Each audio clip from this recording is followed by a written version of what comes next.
Spider Pig, Spider Pig, does whatever a Spider Pig does. Can he swing from a web? No, he can't. E aí, beleza? Hoje eu vou falar sobre o videocassete. O videocassete era complicado para ver filme, cara. Primeiro porque ele era em fita, que para a época era uma qualidade muito boa, mas hoje é ridiculamente ultrapassado. Você ia à locadora, alugava o filme. Chegava em casa, colocava a fita. Muitas vezes você via o filme e tinha trechos que a imagem ficava muito ruim, ficava com muito chuvisco, muito... A imagem ficava ruim pra caramba. E principalmente fazia um barulho desgraçado, cara. Parecia que alguém tava batendo na parede com um martelo, simplesmente você colocando a fita dentro do videocassete. Aí, quando você terminava de ver o filme, rebobinar a fita.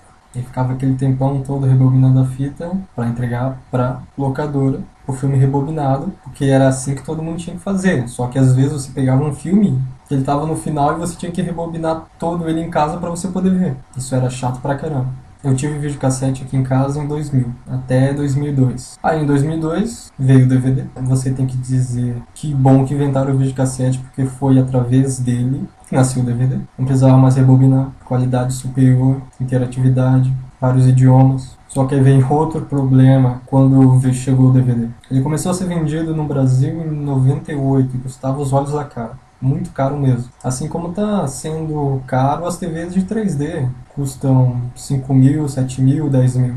E se parar para pensar também, a TV de 3D está mais barato quando a TV de plasma começou a ficar popular no Brasil, que custava 30 mil reais. Aí veio o DVD, que beleza, né? Só que aí começou o problema de você alugar o DVD e ele vem arranhado o disco. Sempre na locadora, na capinha, quando você aluga, tem uma indicação para você não colocar o dedão na mídia do DVD, na parte de leitura, mas tem gente que é meio burra pra caramba e não sabe segurar um CD direito. Aí você chegava em casa, o CD todo arranhado. Você coloca no DVD pra ver algumas partes, travava o DVD.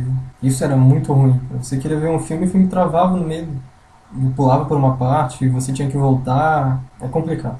As pessoas não sabem cuidar daquilo que não lhe pertence. Você já passou pela experiência de emprestar um CD para um amigo e depois o CD voltar arranhado? Você cuida pra caramba das suas coisas, o CD tá impecavelmente perfeito, você emprestou pro seu amigo, voltou arranhado. Aí o que você faz? Você nunca mais vai emprestar nada pra ninguém, porque se você cuida, o outro tinha que cuidar mais ainda porque não é dele. Mas aí, como não pertence a ele, ele tem a liberdade de usar como ele bem entende e acaba estragando o que é seu. Uma coisa que me incomoda bastante, me incomoda muito, é o povo curioso. Sempre que acontece um acidente na rua, um carro, um caminhão, um acidente grave, não importa que acidente, as pessoas imediatamente diminuem a velocidade do carro, que às vezes é obrigado, dependendo de onde você está passando, ou às vezes param um carro para ver o que aconteceu, descem do carro e começa a amontoar aquele monte de gente, começa a juntar muita gente. Por que as pessoas não continuam o seu caminho, fazem o que tem que fazer? Elas são obrigadas a parar para ver desgraça. No Brasil as pessoas gostam de ver desgraça. Eles gostam de ver um braço para um lado, o corpo para o outro, a cabeça cortada, uma fratura exposta, uma pessoa sofrendo, um corpo jogado no rio. As pessoas não têm noção de que elas não estão fazendo nada para ajudar, nada. Elas simplesmente estão olhando a desgraça alheia. E isso é ridículo. As pessoas têm que se tocar que elas não estão fazendo nada de bom, estão atrapalhando muitas vezes a polícia, os bombeiros no trabalho que eles estão fazendo, e elas não se tocam que elas estão só atrapalhando. Então, quando você vê um acidente, por favor, deixa de ser curioso, cara, e segue o rumo, segue a trilha.